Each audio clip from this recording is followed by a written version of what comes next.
Hi hello guys, welcome to our channel. இப்போ தான் first time visit பண்ணுறீங்க அப்படின்னா சப்ஸ்கிரைப் பண்ணி வச்சுக்கோங்க. லைக் பண்ணுங்கள், கமெண்ட் பண்ணுங்கள், ஷேர் பண்ணுங்கள். இப்போ வாங்க வீடியோக்குள்ளே போகலாம். இன்றைக்கி என்னோடய ஃபர்ஸ்ட் அனிவர்சரியோட get ready with me and அன்னையோட விலாக் கொஞ்சம் கிளிக்ஸ் எல்லாமே ஆட் பண்ணியிருப்பேன். ரொம்ப இன்ட்ரெஸ்டிங்காக இருக்கும், ரொம்ப ஃபன்னிங்காக இருக்கும். வீடியோவை ஸ்கிப் பண்ணாமல் பாருங்கள். ஃபஸ்ட்டு வந்து என்னோட செல்ஃப் க்ரோம் பார்க்கலாம். ஃபஸ்ட்டு நான் என்ன பண்ணுறேன் அப்படின்னா ப்யூரிஃபையிங் பூஸ்டர், அதுக்கப்புறம் வந்து ஃபேஸ் ஜெல், லவ் நேச்சரில் இருக்கக்கூடிய ஃபேஸ் ஜெல், இந்த ரெண்டையுமே மிக்ஸ் பண்ணி ஃபேஸில் அப்ளை பண்ணிக்கிறேன். அப்ளை பண்ண உடனே இன்ஸ்டண்ட்டாக ஒரு பிரைட் அண்ட் லைட் க்ளோ கிடைக்குது. அதுக்கப்புறம் நான் என்ன பண்ண போகிறேன் அப்படின்னா ப்ரைமர், அதுக்கப்புறம் க்ளோ ரைஸ் ஃபவுண்டேஷன், சரிங்களா? ஸோ இந்த ரெண்டையுமே வந்து கொஞ்சம் ஒரு ட்ராப் எடுத்து, இதை அதிகமாக எடுத்தோம் அப்படின்னா ஃபேஸ் இன்னும் ரொம்ப அந்த ஒயிட் பேச்சஸ் மாதிரி இருக்கும். ஒரே ஒரு ட்ராப் ரெண்டையும் எடுத்துகிட்டு ரெண்டையும் மிக்ஸ் பண்ணிவிட்டு அப்படியே அங்கங்கே டாட் மாதிரி வச்சுட்டு நல்லா க்ரீம் எப்படி அப்ளை பண்ணுவோம் அதே மாதிரி நல்லா அப்ளை பண்ணி நல்லா மசாஜ் பண்ணி விட்டுறேன். செம க்ளோயிங்காக நல்லா பிரைட்னிங்காக இருந்தது. அந்த டே ஃபுல்லாகவுமே நல்லா பளிச்சுன்னு ஜம்முன்னு கும்முன்னு இருந்தது, சூப்பராக இருந்தது. இப்போ பாருங்கள், போட்ட உடனே ஒரு இன்ஸ்டண்ட்டாக ஒரு பிரைட்னிங் இருந்தது. ஸோ அதுக்கப்புறமா பார்த்தீங்க அப்படின்னா நான் வந்து சிம்பிளாக தான் இன்றைக்கி மேக்கப் பண்ண போகிறேன். பிகாஸ் என்னோடய ஹஸ்பண்டுக்கு வந்து ஹெவி மேக்கப் வந்து பிடிக்காது. அதனால் சிம்பிளாக மேக்கப் பண்ணிவிட்டு அதை எப்படி கொஞ்சம் பர்ஃபெக்டாக வைக்கிறேன் அப்படின்றதுக்கப்புறம் வந்து சாண்டல்வுட் டாக்கம் பவுடர் அப்ளை பண்ணுறேன். நான் யூஸ் பண்ணுற ஸ்கின் கேர் ப்ராடக்ட் எல்லாமே வந்து ஓரிஃப்ளேம் ப்ராடக்ட்டு தான். ஸோ ஆல்ரெடி ஓரிஃப்ளேம்னா என்ன, அதை பற்றின டீட்டெயில் வந்து ஆல்ரெடி சொல்லியிருக்கேன். தெரியாதவங்க தெரிஞ்சுக்கோங்க. இப்போ வந்து செட்டிங் ஸ்ப்ரே இது பண்ணிக்கிறேன். ப்ரோ மேக்கப்பில் இருக்கக்கூடிய செட்டிங் ஸ்ப்ரே. இது இந்த ஸ்ப்ரே இது பண்ணோம் அப்படின்னா ஸ்வெட் ப்ரூஃபாக இருக்கும், லாங் லாஸ்டிங்காக இருக்கும். அதே மாதிரி எக்ஸஸாக ஆயில் ப்ரொடியூஸ் ஆகாமலும் இருக்கும். நம்ம பார்க்க இன்னும் கொஞ்சம் க்ளோயிங்காக நல்லா ஃப்ரெஷ்ஷாக இருக்கும். ஸோ அதுக்காக அதையுமே ஸ்ப்ரே பண்ணிவிட்டு, முக்கியமாக அது ஸ்ப்ரே பண்ணுறதுக்கு முன்னாடி 15 சென்டிமீட்டர் கொஞ்சம் தள்ளியே வச்சுக்கணும். கண்ணை க்ளோஸ் பண்ணிக்கணும். எக்ஸ் அண்ட் இசட் அந்த ஷேப்பில் வந்து நம்ம ஸ்ப்ரே பண்ணிக்கலாம். இல்லை நம்மளுக்கு எப்படி தோணுதோ அப்படி கூட பண்ணிக்கலாம். பட் கண்ணை திறந்துட்டும் பக்கத்தில் வச்சும் பண்ணக்கூடாது.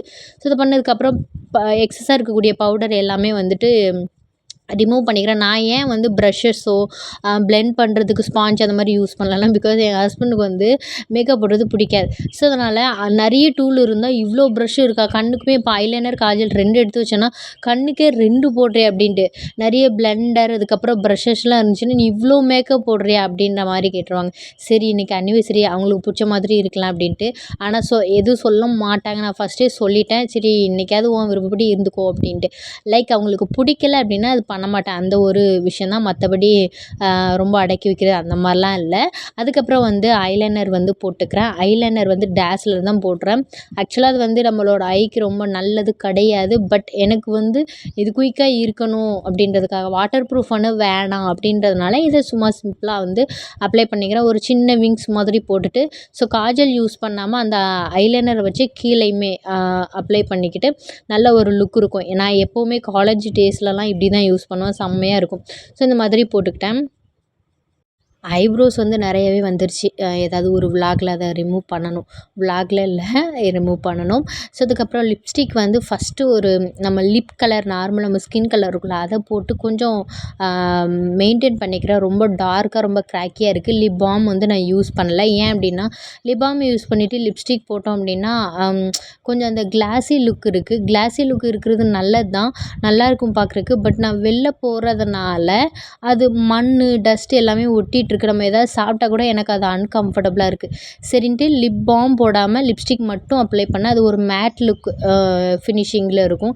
இடையில எனக்கு ரொம்ப பசிச்சிருச்சு, எனக்கு காலையிலேருந்து சாப்பிடல. ஒரு 2 தேங்காய் பன் இருக்குல்ல அதை சாப்பிட்டேன். அதுக்கப்புறம் வந்து லிப்ஸ்டிக் வந்து ஃபைனலாக இன்னும் கொஞ்சம் எக்ஸஸாக ஆட் பண்ணினேன். ஸோ இப்போ ஹேர் ஸ்டைல் பார்த்திங்க அப்படின்னா சென்டரில் கொஞ்சமாக ஹேர் பார்ட்டிஷனை எடுத்து அதை நல்லா சுருட்டி விட்டுட்டு அதை ஒரு கிளிப்பு, அதே மாதிரி அதுக்கு பக்கத்தில் கொஞ்சம் பார்ட்டிஷனாக எடுத்து அதை நல்லா சுருட்டி குத்திட்டு அதுக்கு ஒரு கிளிப்பு, இந்த மாதிரி எத்தனை பார்ட்டிஷன் எடுக்க முடியுமோ அத்தனை பார்ட்டிஷன் எடுத்துக்கோங்க. இடையில கிளிப் எனக்கு பத்தாது, அதனால் எடுக்க போயிட்டேன். இந்த மாதிரி இந்த பக்கம் கொஞ்சம் பார்ட்டிஷன் அதை நல்லா சுருட்டி அதை குத்தி விடுங்க. நீங்கள் எவ்வளோ தூரம் சுருட்டுறீங்களோ அவ்வளோ தூரம் இந்த ஹேர் ஸ்டைல் வந்து நல்ல நல்லா இருக்கும். இதுக்கு இந்த ஹேர் ஸ்டைலுக்கு ஒரு பட்டப்பேர் வச்சுருக்கேன். என்னென்னா சுருட்டி குத்தி. சரிங்களா? சுருட்டி சுருட்டி நம்ம குத்தணும் அவ்வளோதாங்க. கொஞ்சம் கொஞ்சம் பார்ட்டிஷன் எடுத்தேன்னா பார்க்குறக்கு செம்மையாக இருக்கும். இது வந்து பிரைடலுக்குமே இந்த ஹேர் ஸ்டைல் யூஸ் பண்ணிக்கலாம். ரொம்ப ப்ரொஃபஷ்னலாகவும் இருக்கும். ஸோ இந்த மாதிரி சுருட்டி சுருட்டி குத்திட்டு நல்லா காது வரைக்கும் இருக்கிற இருக்கிற முடியை கொஞ்சம் கொஞ்சம் பார்ட்டிஷனாக எடுத்து சுருட்டி ஒரு கிளிப்பாக குத்திட்டு, அதுக்கப்புறம் என்ன நான் இப்போ வந்து கொஞ்சம் முடி விட்டுருக்கேன். ஏன்னா கொஞ்சம் கேர்ள் போட்டுக்கலாம் அப்படின்ட்டு. எனக்கு அந்த மாதிரி கேர்ள் இருந்துச்சுன்னா ரொம்ப பிடிக்கும். ஸோ இப்போ பாருங்கள், ஒரு சுருட்டுக்குமே ஒரு கிளிப் போட்டிருக்கேன். ஃபைனலாக வந்து ஃபைனல் சுருட்டு குத்துனதுக்கப்புறம் ஒரு சுருட்டையுமே எடுத்து அதோட சேர்த்து சுருட்டிட்டு ஒரு கிளிப்பாக ரிமூவ் பண்ணிவிட்டு அதோட சேர்த்து ஒரு கையில் எப்படி பிடிச்சிருக்கேன். உங்களுக்கு வீடியோ பார்த்தீங்கன்னா புரியும்னு நினைக்கிறேன். ஸோ அந்த சுருட்டி இருப்போம்ல, அதை எடுத்து திரும்ப அதோடு சேர்த்து வச்சு ஒரு சின்ன சுருட்டு மாதிரி குத்திட்டு, அதில் இந்த பக்கம் ஒரு 2 ஹேர் பின், அந்த பக்கம் ஒரு 2 ஹேர் பின் போட்டு நல்ல க்ரிப்பாக நிற்கிற மாதிரி போட்டுக்கிறேன். அதுக்கப்புறம் வந்து நீங்கள் கிளிப்போ இல்லை உங்களுக்கு கம்ஃபர்டபுளாக எது இருக்கோ அது போட்டுக்கோங்க. கிளிப்பு வந்து தேடுறதுக்கு போயிட்டேன். சாரி, வீடியோ வந்து இப்படி எடுக்கக்கூடாதுன்னு நினைக்கிறேன். பட் பரவாயில்ல, நம்ம தானே. ஸோ மேலே வந்து ஒரு சின்ன கிளிப் அந்த எல்லா முடிவும் சேர்த்து அதில் வந்து ஒரு கிளிப் மாதிரி குத்திட்டேன். ரொம்ப பர்ஃபெக்டாக இருந்தது, செம்மையாக இருந்தது. ஸோ இப்போ கேர்லிங் மிஷின் ஆல்ரெடி இதை எப்படி ப்ரொஃபஷ்னலாக பண்ணணும் அப்படின்னு சொல்லிட்டு நான் சொல்லியிருக்கேன். வீடியோ பார்க்காதவங்க பார்த்துக்கோங்க. ஸோ கேர்ள் பண்ணுறதுக்கு எப்படி ரொட்டேட் பண்ணணுமோ அந்த மாதிரி ரொட்டேட் பண்ணி விட்டுட்டு செம்மையாக வந்துட்டான், சூப்பராக வந்துட்டான். ஸோ அதையுமே பார்த்துட்ருந்தேன். செம்மையாக வந்துருந்துச்சி. எனக்கு ரொம்ப பிடிச்சிருந்துச்சி. ஆனால் ஹஸ்பண்டுக்கு பிடிக்கல. பின்னாடி அப்படியே அவங்களே சொருவி விட்டாங்க. சரின்ட்டு அப்படியே விட்டேன். அதுக்கப்புறம் வந்து பின்னாடி இருக்க ஹேரை வந்து நல்லா எடுத்துகிட்டு அதையுமே பின்னி போட்டுக்கிறேன். ஃப்ரீ ஹேர் விட்டுருந்தோன்னா அது நல்லாயிருக்கும். எனக்கு வந்து முடி ஸ்பாயில் ஆகும். அதனால் வந்து நான் எப்போவுமே மேக்ஸிமம் வெளியே போகிறேன் அப்படின்னா ஃப்ரீ ஹேர் வந்து அவாய்ட் பண்ணிடுவேன். ஸோ அதனால் வந்து பின்னியே போட்டேன். பின்னி போட்டதுக்குமே எதுவுமே நல்லா தான் இருந்தது. லுக் எப்படி இருக்குன்ட்டு நீங்கள் கமெண்ட் பண்ணுங்கள். அதுக்கப்புறம் கம்பல் வந்து கழட்டிட்டேன், இடையில வந்து கழட்டிட்டேன். ஸோ அதுக்கேற்ற மாதிரி ஒரு கம்பல் போட்டுக்கலாம் அப்படின்ட்டு. ஸோ ஃபைனலி அதுக்கு கீழே ஒரு பேண்டும் போட்டு தொங்க விட்டாச்சு. இந்த ஸ்ட்ரைட்னிங் மிஷினை வச்சு மேலே ப்ளீட் எடுத்திருப்போம்ல, ஸோ அது பல்லு ப்ளீட்டு எல்லாமே வந்து கீழே, அதுக்கப்புறம் அதை எல்லாமே வந்து அயன் பாக்ஸ் வச்சு பண்ணாமல் நீங்கள் சாரீ எல்லாம் கட்டிட்டு இதை வச்சு பண்ணாலே ப்ளீட் வந்து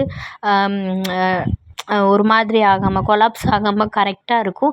கீழே இப்படி தான், மேலேயும் இப்படி தான். எனக்கு தெரிஞ்ச மாதிரி சாரியை கட்டிட்டேன். எனக்கு முன்னாடியே சாரீ கட்ட தெரியும். நான் வந்த புதுசில் வந்து எனக்கு வேறு ஒருத்தங்க தான் கட்டி விட்டாங்க. அப்போல்லாம் வந்து சாரீ கூட கட்ட தெரியாதா, அந்த மாதிரி இந்த மாதிரி சொல்லிகிட்டு இருந்தாங்க. நம்மளுக்கு ஒரு பயம் இருக்கும்ல, அந்த இது. இப்போ வந்து யாருமே இல்லாமல் ஓரளவு பர்ஃபெக்டாக கட்டிட்டேன். சாரீ வந்து எப்படி வியர் பண்ணி எப்படி கட்டியிருக்கேன் அப்படின்றத வந்து கமெண்ட் பண்ணுங்கள். அந்த மாதிரி பண்ணியாச்சு.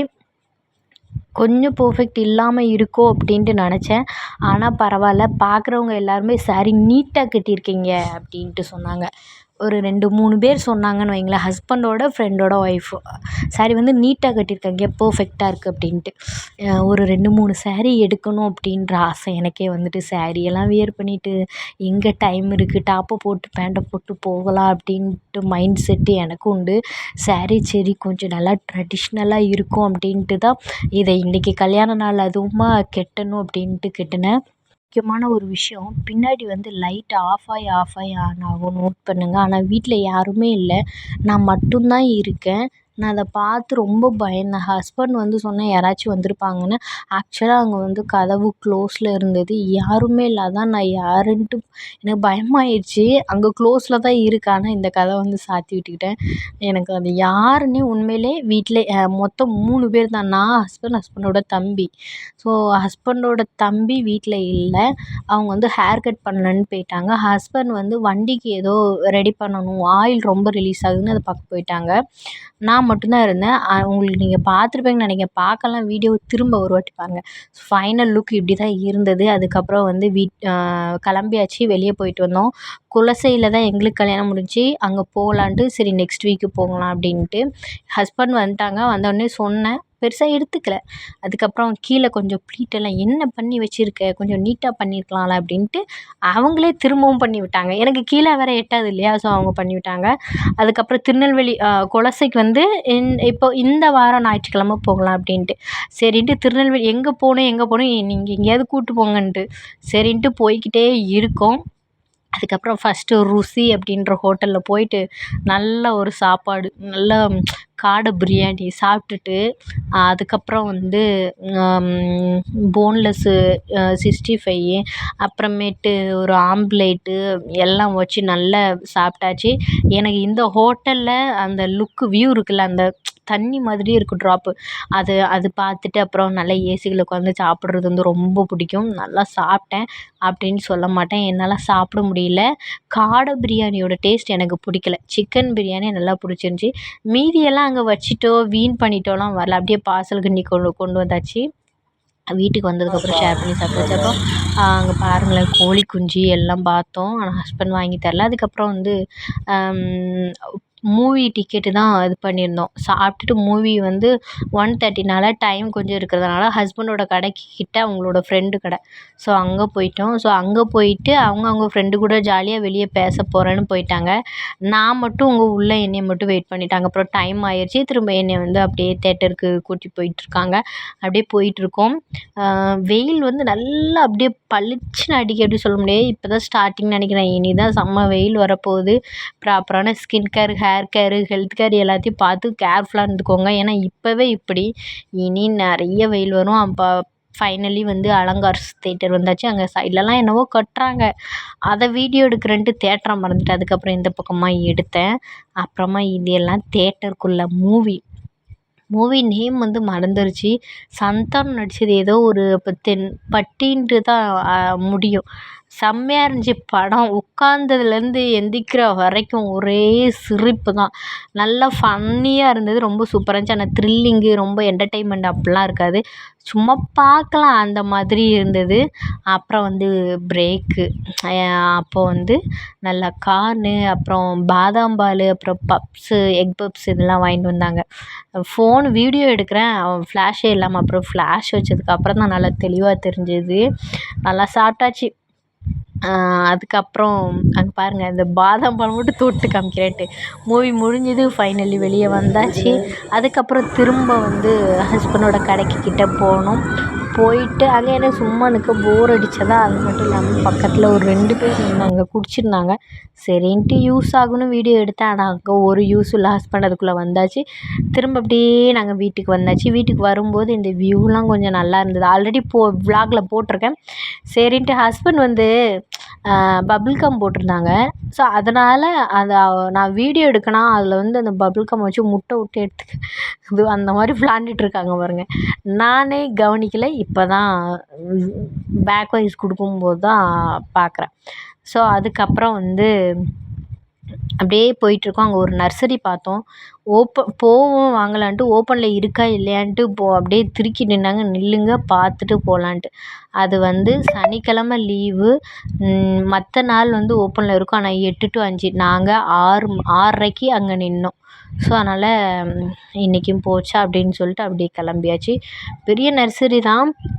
இயற்கை நர்சரி கார்டன்னு யூடியூப்லலாம் பெரிய இந்த வீடியோலாம் இருந்தது. அதுக்கப்புறம் வீட்டுக்கு வந்துட்டோம். சாமான்லாம் மளிகை சாமான்லாம் வாங்கிட்டு வந்திருந்தாங்க. அது வீடியோவில் அந்த விலாகில் இருக்கும். சர்ப்ரைஸாக ஹஸ்பண்டோட அண்ணன் தம்பிங்க எல்லாம் சேர்ந்து ஒரு கேக்கை வாங்கிட்டு வந்துட்டாங்க சட்டுப்புட்டுன்னு. எனக்கு ஒரே ஹாப்பிங்க. நான் எதிர்பார்க்கவே இல்லை. ஹஸ்பண்ட்டை காலையிலே சொன்னேன், ஒரு லட்டு வாங்கி எல்லாருக்கும் கொடுத்துடலான்ட்டு. நம்ம கோயிலுக்கு போகணும் அப்படின்ட்டு. கோயிலுக்கு போகணுன்னு தான் பிளானு. லாஸ்ட்டில் கொலாப்ஸ் ஆகிட்டு கிளம்புறக்கே மதியம் ஆயிடுச்சு. அந்த மாதிரி ஹஸ்பண்டோட தம்பிக்கு வந்து உடம்பு சரியில்லை. அதனால் இதுவாகிடுச்சா. ஸோ அதுக்கப்புறம் ரொம்ப ஹாப்பி. ஒரே இது ஹஸ்பண்டோட பேரும் என்னோடய பேரும் எழுதி வச்சு ஹஸ்பண்டோட அண்ணங்கள்லாம் நல்லா காமெடி பண்ணி ரொம்ப என்டர்டெயின்மெண்ட்டாக இருந்தது. ரொம்ப ஹாப்பியாக இருந்தேன். இப்போ இந்த வீடியோவுக்கு பேக்ரவுண்ட் வாய்ஸ் கொடுக்கும்போது அப்படியே 32 பல்லு ஈன்னு இருக்குது. ரொம்ப ஹாப்பியாக இருந்தேன். ஃபஸ்ட் அனிவர்சரி வேறு. ரொம்ப ரசித்து அந்த மாதிரி ரொம்ப ஹாப்பியாக இருந்தது. உண்மையாகவே இந்த தருணத்தில் வந்து கடவுளுக்கு ரொம்பவே நன்றி சொல்லிக்கிறேன். இப்படி ஒரு ஹஸ்பண்ட் அண்ட் இப்படி ஒரு ஃபேமிலி கிடைக்கிறதுக்கு நான் புண்ணியம் பண்ணியிருக்கணும் அப்படின்றத விட கடவுள் மனசு வச்சா தான் இந்த மாதிரி விஷயங்கள் நடக்கும். ஸோ உண்மையாகவே வந்து இந்த தருணத்தில் நான் அந்த தருணத்துலேயே சொல்லிட்டேன், ரொம்ப தேங்க் காட் அப்படின்னு மனசில் சொல்லிட்டேன். ஸோ இந்த மாதிரி உங்களோட ஹஸ்பண்ட்லாம் எப்படி இருக்காங்க அப்படின்ட்டு கமெண்ட் பண்ணுங்கள். நீங்கள் ஏதாவது ரொம்ப தவிர்க்க முடியாத பிரச்சனைகள் வந்து இன்னும் ஃபேஸ் பண்ணிகிட்ருக்கீங்களா? என்ன மாதிரி பிரச்சனைகள்லாம் உங்களுக்கு இருக்குது அப்படின்றத வந்து கமெண்ட் பண்ணுங்கள். அதுக்கு சொல்யூஷன் ஏதாவது இருக்கா? என்னால் முடிஞ்சது வந்து நான் உங்களுக்கு சொல்லித்தரேன். ஸோ வந்து ஹஸ்பண்டோட அத்தை எனக்கு சித்தி வேணும். நான் நிறைய விலாகில் சொல்லியிருப்பேன் சித்தி சித்தி சித்தின்ட்டு. ஸோ அவங்க தான் வீடியோ எடுக்கிறாங்க. நல்ல வேளை தற்செயலாக வந்துட்டாங்க. நாங்களும் கூப்பிட்டாச்சு. ரொம்ப சூப்பராக இருந்தாங்க பாருங்கள். ஒரு வடை எனக்கு கிடச்சிது.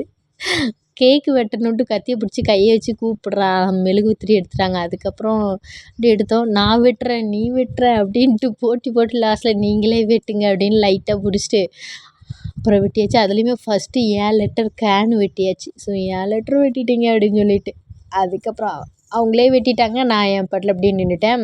அப்புறம் ஃபஸ்ட்டு கேக் எடுத்து கொடுக்க போனாங்க. ஃபஸ்ட்டு அவளுக்கு ஊட்டு ஊட்டு ஊட்டு அப்படின்ட்டாங்க. அப்புறம் நல்லா சாப்பிட்டாச்சு. எனக்கு ஒரே ஹாப்பிங்க. அப்புறம் அவருக்கும் கொடுத்துட்டு அப்புறம் அவங்க அண்ணன் தம்பி எல்லாருக்கும் அப்படியே கொடுத்துட்டு ரொம்ப ஹாப்பியாக இருந்தது. ஒரு மணி வரைக்குமே 1 மணிக்கு வரைக்குமே வந்து பேசிக்கிட்டு அப்படியே ஃபன் பண்ணிக்கிட்டு ரொம்ப ஹாப்பியாக இருந்தது. ரொம்ப ஜாலியாக இருந்தது. ரொம்ப ரொம்ப ரொம்ப ஜாலியாக இருந்தது. அப்படியே போய்க்கிட்டே இருந்ததுன்னு வைங்களேன். அப்படியே கொஞ்சம் கொஞ்சம் பீஸாக கட் பண்ணிவிட்டு அவங்களுக்கு சாப்பிட்றதுக்கும் கொடுத்துட்டு ப்ளஸ் வீட்டுக்குமே கொடுத்துட்டு இது வந்து ஹஸ்பண்டோட அத்தைக்கு கொடுக்குறாங்க சித்திக்கு. அதுக்கப்புறம் வந்து பசங்களுக்கு வீட்டுக்கெல்லாம் கொஞ்சம் கொடுத்து விட்டாச்சு. இங்கே பாருங்கள் ரொம்ப ஹாப்பியாக இருக்குல்ல. ரொம்ப அதாவது என்னென்னா ஃபஸ்ட் டைம் ஊட்டுறாங்களாம்மா. அதனால் நான் வாங்குவேனா வாங்க மாட்டேனா அப்படின்ட்டு. அதுக்கப்புறம் இதில் என்ன இருக்குது அப்படின்ட்டு அப்புறம் அப்படியே ஃபன்னாக போயிட்டுருந்துச்சி. அதுக்கப்புறம் மூத்த அண்ணன் ஸோ வந்து உனக்கு ஃபஸ்ட்டு கிடையாது குழந்தையாக்கு தான் அப்படின்ட்டு ஃபஸ்ட்டு எனக்கு கொடுத்தாங்க. ஒரே சிரிப்பு. ஃபைனலி ரொம்ப ஹாப்பியாக ரொம்ப சந்தோஷமாக வந்து ஃபஸ்ட் அனிவர்சரி வந்து கம்ப்ளீட் பண்ணியாச்சு. எல்லாருமே வந்து இந்த மாதிரி ரொம்ப ஹாப்பியாக ரொம்ப சந்தோஷமாக இருங்க அப்படின்றது என்னோடய வேண்டுகோள். ஒரு சின்ன சின்ன விஷயத்தில் விட்டு கொடுத்துட்டு கொஞ்சம் அண்டர்ஸ்டாண்டிங்கோட கொஞ்சம் கொஞ்சம் பொசசிவ் இருக்கும். கொஞ்சம் சண்டை வர மாதிரி இருக்கும். பட் விட்டு கொடுத்தோம் அப்படின்னா நல்லா போகும் அப்படின்ட்டு நினைக்கிறேன். நான் இவ்வளோ அட்வைஸ் சொல்கிற அளவுக்கு நான் இன்னும் வளரல. ஏதோ அப்படியே கடவுள் மனசு வச்ச மாதிரி நல்லபடியாக ரன் ஆகிட்டுருக்கு. என்னோடய ஹஸ்பண்ட் வந்து மேக்ஸிமம் விட்டு கொடுத்துருவாங்க. அவங்களோட நல்ல விஷயத்துக்காக நானும் எடுத்து சொல்லும்போது அவங்களும் புரிஞ்சுப்பாங்க. நானும் புரிஞ்சுப்பேன். ஸோ ஃபைனலி இதுதான் வந்து எங்களோட வெட்டிங் கேக். ஸோ வீடியோ பிடிச்சிருந்தா லைக் பண்ணுங்கள், கமெண்ட் பண்ணுங்கள், ஷேர் பண்ணுங்கள். தேங்க்யூ.